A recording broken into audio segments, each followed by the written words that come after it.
I'm so excited to be here with Ron Reich and have him finally on my podcast after knowing him for quite some time. So it was overdue, and welcome on the show, Ron. Thank you so much for having me. It's an honor to be here. So I always like to share how I know people, if I know them before. I prefer actually to invite people on the show that I know before. And it was, I think, was it last year already? I think so, where Selena Soo, I had a call with her as I was preparing for my conference, which I've now had to postpone to next year. And she started to connect with me with a lot of people, including you. And then we hopped on a call very quickly and talked about launching, and we figured out, we both love launching. Yes. Yes. This is our big shared passion for sure. Yes. 100%. Super passion. Launching is my favorite thing in online business. And you've been helping a lot of people with launching. So we found their topic there. Then we had a strategy session and we met recently in San Diego. So finally we made this podcast happen. But my bet is that a lot of my listeners do not know you yet, but after this episode, they will. Yes, they will. So launching, I assume you've not been doing that your whole life. So what brought you to the topic of launching? Like, how far do we need to go back? Okay, cool. So yeah, I'll just give you my very, very quick biography, which will actually explain how I got into becoming the launch expert that I am. So essentially, my story, it actually starts out when I was younger, actually when I was in second grade, where the very quick story is that I came home from school one day and my mom had some bad news for me. She told me that I was going to have to be held back in the second grade. And this was like very traumatic for me. And it was kind of like, that was kind of my first ever personal development pep talk of my life in a lot of ways. And so it's kind of ever since that time, I believe 5 years old at the time, I always had this chip on my shoulder that I wanted to be successful, et cetera, et cetera, et cetera. And so I ended up doing good in school. I ended up becoming a lawyer because I thought that was a good sign of success. But that was not the right job for me. So one thing led to another, and I got involved in online marketing. And for the first half of my career, I worked with another expert. I was the behind the scenes person. And in that business, we launched about 50 of our own products. And I ended up starting another business. No, actually, I launched 30 products in that business. Then that business wasn't quite the best for me. So I got into another niche, actually dog training, hence my... Oh, we have a dog with us. You don't see it if you're listening, but there's a dog on the video. Yeah, I love it. This is Trevor. And what was I saying? And so I launched, I think about basically a total of 50 of my own products between those two businesses. And then one thing led to another, and I actually got involved working with this guy by the name of Ryan Levesque, who some of your listeners may know, a well-known marketer and expert in the space. And he brought me on as his marketing director, basically running a lot of his running his launches and a lot of his marketing and things like that. And that's kind of what got me into the online education business. And then working with Ryan, I kind of became known as this like behind the scenes person behind all these big launches, like working with people, like Ryan, Todd Herman, our friend Selena Soo, Denise Duffield Thomas, who I probably has been on the show before. And so yeah, one thing led to another. And then since I was kind of known as this behind the scenes launch person, eventually I wanted to kind of help more people. So that's why I kind of started to talk about launches kind of more public facing to help everybody, not just the big A players, as I like to call them, have like yourself, have 6 and 7 figure launches. So you just learned it on the job to promote and sell these products? Well, yeah, I mean, in a way, I would say, learning by doing, but I would say that, yeah, of course, I had studied courses and things like that, and I kind of, I've been a marketing junkie since my third year of law school. That's when I really got involved in learning about marketing. My first big mentor was a guy by the name of Dan Kennedy, who all of your listeners should check out if they have not already. So that was back in 2000. Let's see, 2000. That was 2005, 2006. So over almost 15 years ago was I started studying marketing. And then I think I first found out about launches. I actually saw Jeff Walker speak at a Dan Kennedy conference back in 2006. Yeah, I remember Yeah. that pretty vividly. And that's when I kind of first heard about the launching. And then I ended up, then I kind of did my first launch, which turned out, of course, not to be very, very good. This is when I was in law school. So I had a product. My first product was basically time management for law students, which wasn't exactly, the hottest topic. But anyways, so yeah, from working with that, and then I ended up getting involved in this, and that was actually my first business, was how to time management for law students. That business didn't really do very, very well. But then I had this other business with a partner. This was in the relationship space. Yeah, we kind of we're like, hey, we gotta, we need to make some money. So, hey, what's the best way to make some money? I was like, let's do a launch. I've heard about these launch things, like a thing that we could do. And so the quick story there. So that was my first ever big launch. This was at the end of 2008.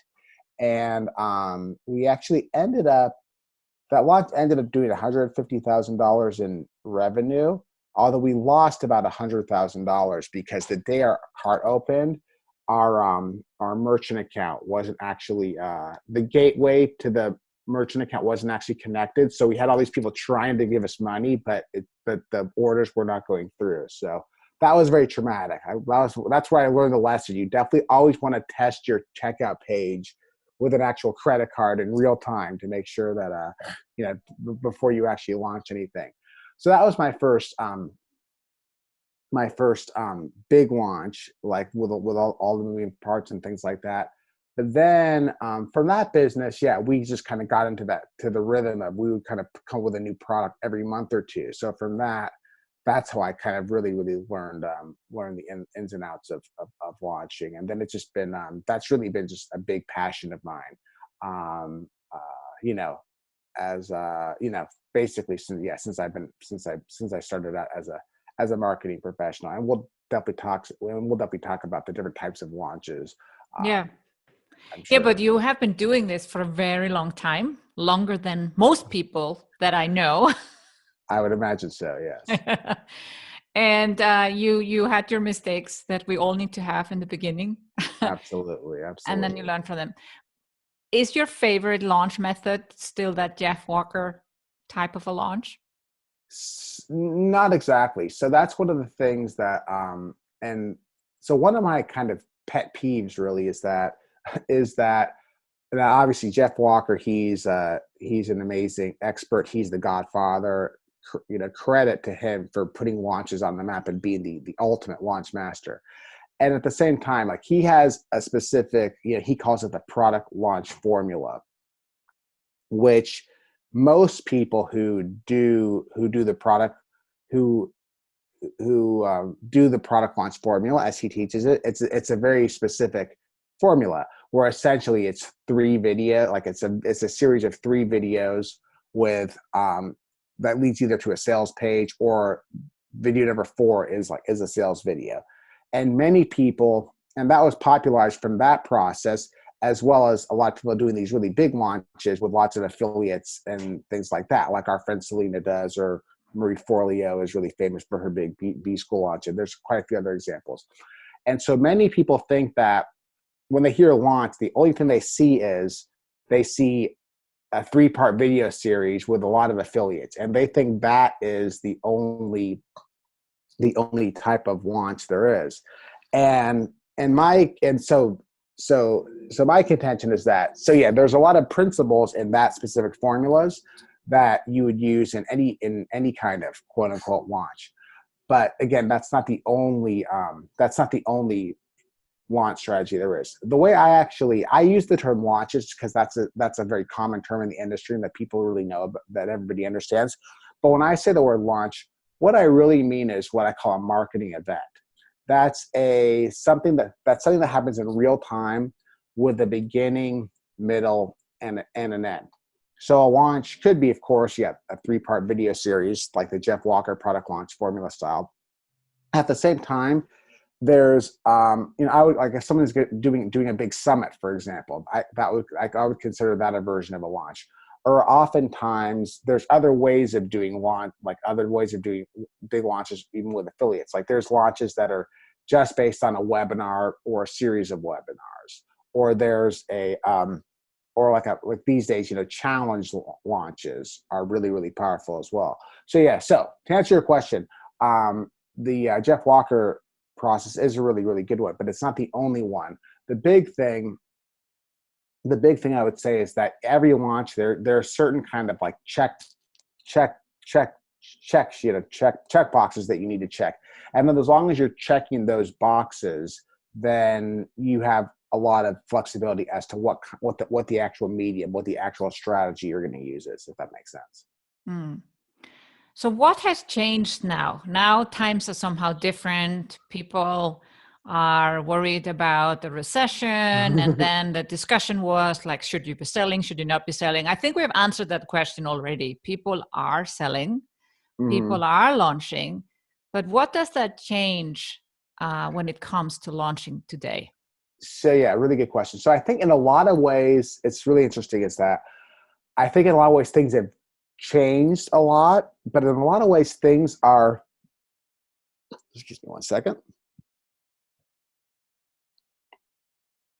So in a lot of ways with this new this new the new world that we're in post pandemic, it seems like a lot of things have changed. And yes, a lot of things have changed. If you look at the way the world is now versus where it was, at the beginning of the year, things have changed. At the same time, when it comes to marketing, I wouldn't say things have changed so much, but more so the fact that everything is amplified. So for example, there's like less buyers these days. So like there's a certain amount of people that just are not buying stuff because people are scared or whatnot. But there still are people that are buying things, for example. And what that means is that as marketing professionals, as salespeople, as marketers, as people with businesses, as entrepreneurs, our marketing just needs to be that much better. It just has to be that much amplified. So, so for example, there's a lot of people are pointing out that, when times are good, as they have been up until very recently, when times are good, you can talk more to the marketing that you're going to talk to them. It's more about, kind of being more aspirational, basically stuff that's more about, making an impact and really making a difference in the world, which of course there's a lot of that still resonates with a lot. At the same time, recently, since a lot of people, there's just, there's a lot less money going around, and some people have had to make some difficult decisions regarding, laying off employees and things like that. A lot of people, they're not just about, it's not so much about, I want to change the world. It's, hey, I need to make sure I make payroll next month. So that's what you have to talk to. So the thing is, there's really, well, I guess what I'm getting at is there's a lot less margin for error when it comes to your marketing these days, as there was, a couple months ago when people are just more, they're just, it's kind of more of a seller's market. And this is just it's this exact same thing with launches, in the sense that, so I'm always been a big fan of launching. When I say launches, what I really mean is getting into a promotional rhythm where you're consistently, coming out with new offers on a regular basis, or kind of repositioning other offers that you have. Because if you're just relying on automation, you're just not going to be relevant. And this, I mean, and this is kind of, I hate to say it, but this is kind of like one of those, it's kind of weird to say, but kind of like an I told you so moment, like this, what happened with the recent pandemic, because the truth of the matter is, if you were just relying on automation, then you're just not as relevant. And people can, on some level, people can tell if you're not coming out with fresh new stuff, a fresh new message. That's really up to the second. And so now with what's happening right now, like the news things literally change every day, right? Every 48 hours, things are different. So that's why it's just more important than ever to be launching, to be relevant. And it's kind of interesting to me that a lot of people who like recently they had these long automated sequences, and the smart ones, they just basically pause all their automated sequences because all those messages that were going to be going out would just not be relevant to people who are consuming them, in kind of our post pandemic. So yeah, in a lot of ways. So to be totally honest, really, generally the launching hasn't changed very much. But the big things is that you have to be again, like I said, everything's amplified. So the three main reasons, and I've been studying launches for quite a long time. The three main reasons why I see launches fail are they're not in any particular order, but there's the kind of three most important ones that I've seen over and over again are: number one is there's just no desire. The product that you're selling is just something that people don't want. The number two reason is that what you're selling doesn't come across as new and different than what they've seen before. It seems like it's the same old thing. And the number three reason is that you just don't have the audience just isn't there. You just don't have enough. You just don't have any people, or you don't have enough people there that are going to be there to hit your revenue goals. So just kind of to talk about each of those and how they relate to today's time. So desire, right? So this is the whole thing, is that it's really, really interesting that people still have they have desire to, especially most people who are listening to this, or many people, if they're in the business of helping others, with online businesses, or they're helping other people with personal development or with health and things like that. These are still things that people want, but you just have to create like a more you just have to give them like the best, a really, really good offer. And the thing that's interesting is that the prices that people there still is a lot of flexibility when it comes to prices. It's not that the market is generally price sensitive, but it's not always price sensitive. So let me give you an example of a really good promotion / launch that I just saw was so Brendan Bouchard, who's like one of the number one influencers in this space. I just saw a couple of days ago. He's doing a launch, which looks like I'm guessing it's going all right. He's a smart guy. He basically is launching a product called it's called the Total Product Blueprint. It's a product on how to build a digital business. And his messaging, which is very true, it's like, hey, now is the time. The digital economy is here. And he has a whole product that whole product is only about how to build digital products and digital businesses. And and he formally sold that product for between like $2,000 and $5,000. And now he's doing the special promotion where you're getting that product for $1,000. He's doing a 50% off sale. You're getting that product for $1,000. So if you look at everything he's doing, and the way the way he's positioned to his audience and the people who really know, like, and trust him, to their eyes, they're not seeing like they're not just seeing like $1,000 that's going to be leaving my wallet, that's going to go into oblivion. They're seeing, wow, for, in quotes, only $1,000, which is way less than $5,000 or $2,000. I have this savior that's going to help me, build an online business.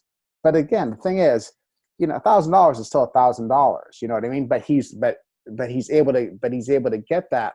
I don't have any inside information about this, but I imagine the promotion is doing well. But he's able to do that not just because of his positioning, but because that desire is there, and the fact that he's really making people an irresistible offer. This is the whole thing. I mean, I did a post about this the other day, and I know you did something really, really recent on this as well, which we can talk about.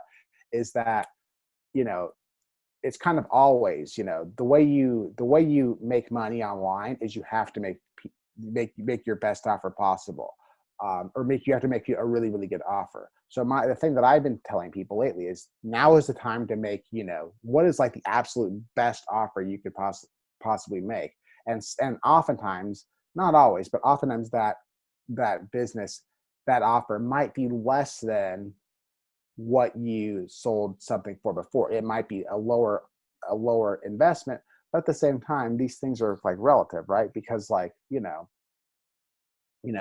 Brendan Bouchard just sold $1,000 product for, which is quote unquote not very much for him because most of his stuff is a little bit more expensive when he's selling to business owners. But again, $1,000 is still $1,000. So hopefully some of that landed. Yeah. No, that makes a lot of sense. So you think it doesn't hurt him to discount the price on a product that he might be selling later again for a higher price? So this is where there's nuance to it. I mean, here's the thing. The thing I would say is that in this specific case, so he's very strategic. So in this specific case, I think it's a good idea, because I think right now because again, it's all about being relevant. It's all about being in the moment and things like that. And so, the positioning is, I normally wouldn't do this. I want to help as many people as possible. That's why I'm discounting this. This is the only time I'm going to do this. To me, that's powerful messaging. And again, he has other products. He can he has flexibility on, like, that's not like the one product that he has, for example. So, so I actually think that's fine. And I actually think overall, this is just a slight tangent, but actually one thing I would say, it sounds like, okay, here's what I'm getting at. If you're someone who's been positioned at the high end of the market, this actually now is a really, really good time. There is just an opportunity to have lower end offers.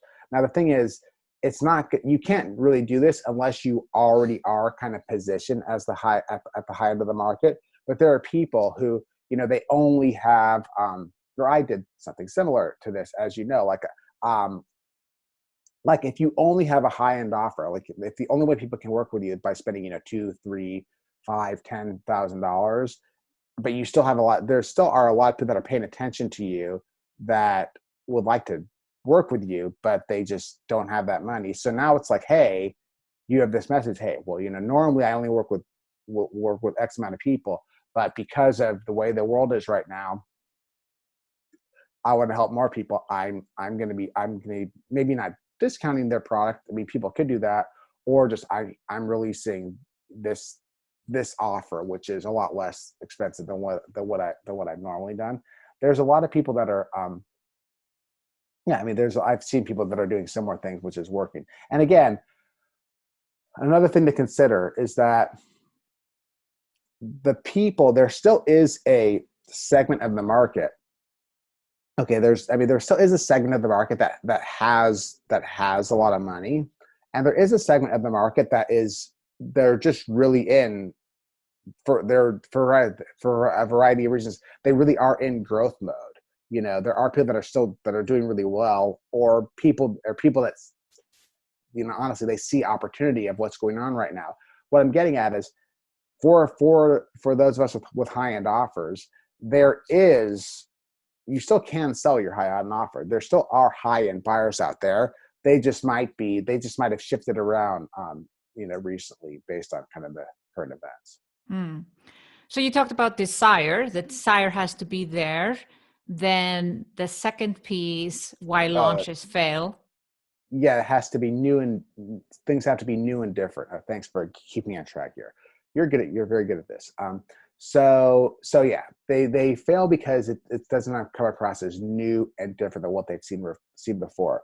That's something that we've really been noticing in recent years. Where, okay, so maybe 4 or 5 years ago, actually probably more than that, to be honest, but at least let's say 5, 6, 7 years ago or more, what a lot of people would do is they would just, every year they would do a launch for the same product. They might do a big launch for the same product, and they would just relaunch the same product, like the exact same product over and over again.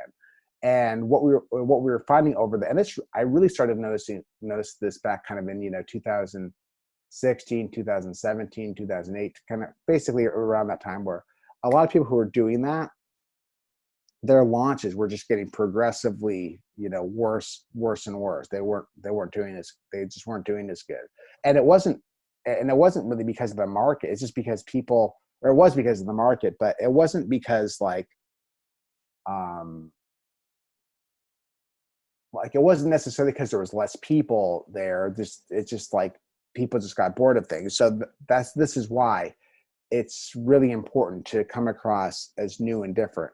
The thing is that people, and the truth of the matter is that, people are always looking, people like to chase shiny objects, and people believe that the grass is always greener. People believe that what they don't have is better than what they do have, right?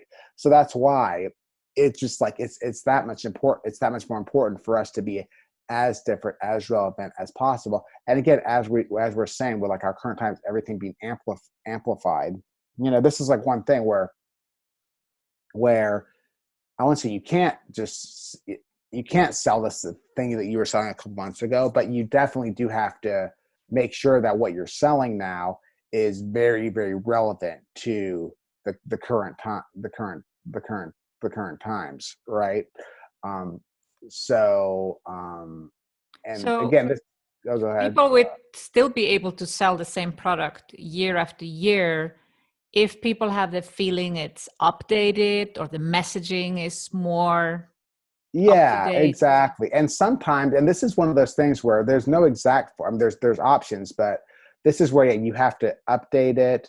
You have to kind of, I've seen some people, they've kind of done good. They'll call their product, version 2.0, version 3.0, they'll do different things. Or sometimes this is I heard, this is more of a marketing-y type thing to do, where you could basically take your kind of similar product or your similar content, but you actually change the name and reposition it as a different way. This is the idea of, Dan Kennedy says, it's the same piece of candy with a different wrapping paper, essentially. So doing things like that is very helpful. Is very helpful. It's like, yeah. So for example, like right now, I think I might consider doing a lot of what, I'm sure people are doing this, but the thing that you might want, that a person might want to consider, is that maybe if you have someone might have like a marketing program that shows people how to make money, or that might have a bunch of promotions in it, for example. And it might, a month ago, that might have been 10 surefire marketing promotions. But then if you were to like reposition that right now as like your recession rescue kit, then it would probably sell better than, even though it's the exact same content, if that makes sense. Yeah. To the last piece, why launches fail, it's a numbers game, right? Yeah, absolutely. This is the whole thing, is that it's definitely, yeah, I mean, yeah, marketing and sales and conversion, it's always a numbers game. And a lot of people, and to that point, a lot of people just, it literally is a math problem, in the sense that, okay, so this is very, very generally, but the way when I'm looking at like kind of backwards engineering, like how much launch revenue a client's going to make, or I'm going to make, for example, or a friend's going to make, what I like to look at, kind of my main rule of thumb, is that you want to be able to convert 2 to 5% of whatever universe is paying attention to you, or whatever kind of your quote unquote launch list is, which can be, and there's different ways of looking at this, and there's very different variations. So for example, I would call, like, if you have a launch that's based on a webinar, or I would just say like the amount of webinar registrants you have is a launch, it would be your launch list. Or if you have a challenge, the amount of people that sign up for your challenge would be kind of the universe that I would be looking at. And then if you have a 3-part video series, the people that opted into that. And then sometimes if you're doing more of an internal promotion, just to your own list, I would be looking at like the amount of people that have been consistently opening up my emails over the past month or so. So if you see that there's like 1,000 people consistently, you're kind of getting, that's kind of that's kind of the universe we'd be looking at. And you want to convert. Well, so what I would say is that the way I look at it, 2% of your list that's kind of good. That's kind of the baseline we like to look at. It's like at least 2% is good. Anything that's below 2% is not so good. If it's below 1%, it's really not good. But if you get more than like 3, 4, 5%, like anything over 5% is really, really, really good. So this is why, a lot of times people might have goals to do really, really big launches, and they just don't have enough. And the conversions are actually really good. So for example, if somebody has some kind of launches of 1,000 people, and they make 50 sales. Maybe they have $1,000 products and they make 50 sales. That's a 5% conversion rate, right? I'm sure that's a 5% conversion rate. That's like really, really good. You did it, and that's a $50,000 launch. But maybe this person had grand plans to do their first 6-figure launch, and they're like not feeling so good about themselves. But again, like you mentioned, it's a numbers game. The numbers just aren't there. Anyways, 50,000, that's cool. I mean, hopefully this person in this imaginary scenario isn't complaining too much. But yeah, like if the numbers aren't there to do, if somebody wants to set their first 7-figure launch, you with exceptions. I mean, if you're selling a product like $1,000 or $2,000 product, it's very difficult to do a 7-figure launch really without a lot of traffic, without a lot of affiliates. So that's just the thing to keep in mind, where people are kind of looking to kind of figure out how much they want to make from a launch. Yeah. Yeah. Talking about a 7-figure launch, that's something I've been working on, not achieved yet. I will definitely let the whole world know when I achieve it. But the challenge has been Facebook ads, the whole, not being able to ramp up ads quickly enough, count being shut down or ads being rejected. I think whole of last year was very challenging for many in business and marketing, that we had to change all our language and everything. And so, yeah, still working on it. But you gave me a few tips about that. One thing you said to me when we spoke, it's been a while ago, you're not going to have a 7-figure launch unless you're willing to go on a call with prospects. Yes. I would say yes, in this day and age, that is absolutely true. 100%. Yeah, this is one of the things, and this is really when people have been asking me, what's the number one thing that's moving the needle the most in launches?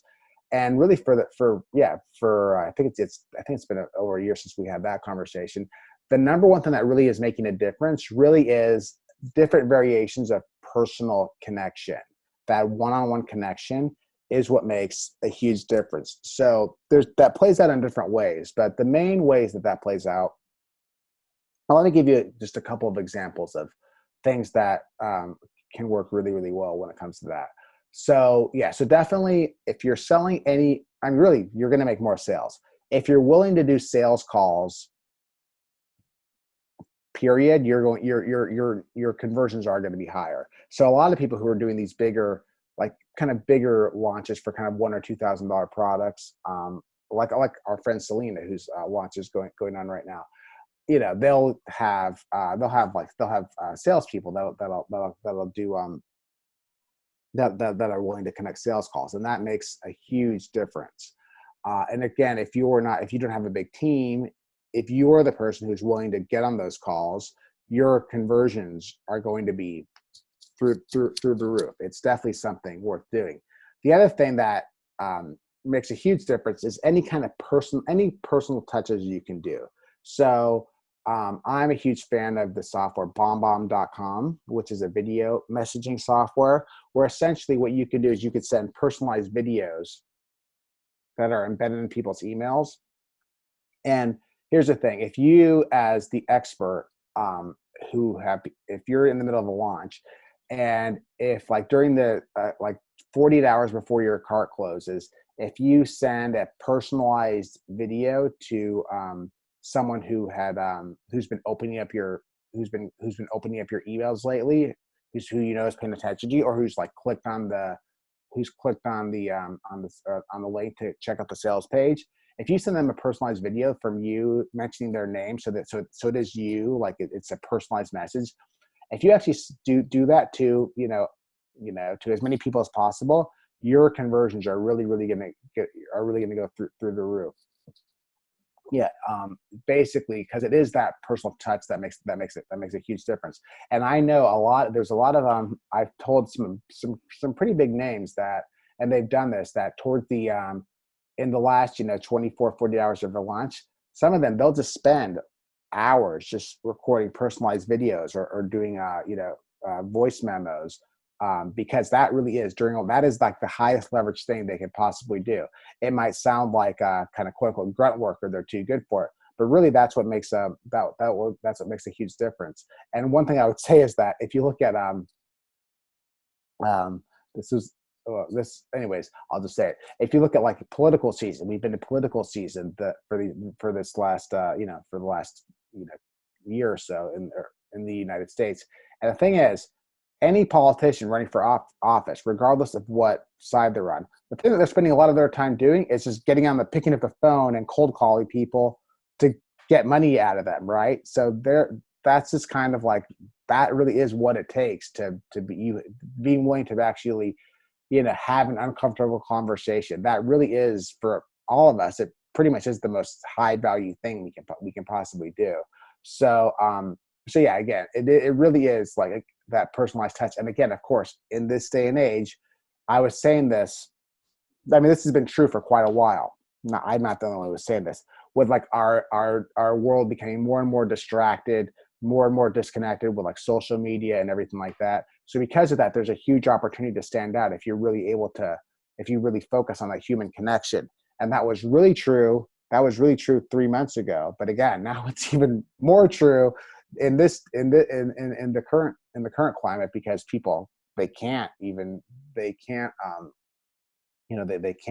leave their house. So any personalized thing you can do is going to make a huge difference. So basically, it boils down to just doing everything better. The same methods that worked before, they still work, but people are going to notice if someone is just trying to wing it versus someone that goes into it really professional, is willing to go all in and have that relationship. Yeah, absolutely. Yeah, that's the whole thing, is that it is true that, in a lot of ways, marketing is marketing in the sense that the stuff that we're doing it's based on psychology that's deep in our DNA. So things like, that personal connection. If I believe that you really understand me and can really solve my problem, and you could prove to me that you could solve my problem, I'll find the money to buy that thing. But again, your messaging and the way you talk to me might be different now, or probably is different now than it was a couple months ago. But again, that's why it's up to us as marketers and as business people we have to really understand exactly where our clients are at right now, or our potential clients are right now, and come up with stuff that we know is really perfect for them in this current climate. And people who are able to do that, those are the people who are really going to win, in these coming months. And they will. And Ron, I think we want to let the users know, listeners, those who watch this, where to find you and learn more. What I want to say about Ron, I love reading your Facebook posts, your emails. You're really good with words. You study people, you're studying the market, sales and launching. So even just reading that, I highly recommend that my listeners go and check you out. So where do they find most of your material? Yeah, so the best place they can go to is, if you go find me on Facebook, my name is, Ron Reich, RONREICH. And then I have a Facebook group called Heroic Profits for Mission-Driven Entrepreneurs. Heroic Profits for Mission-Driven Entrepreneurs. If they just go to, if they just type in Heroic Profits, they'll be able to find that. Yeah. And there's a lot of excellent content in that group, if I do say so I can myself. attest to that. So we'll put that all in the show notes where you can find it easily. Ron, it's been a pleasure. We could talk forever about launching, but let's leave it for now. Maybe you'll just come back and tell us more. All right. I can't wait for that. Thank you so much. Great. Thanks for having me.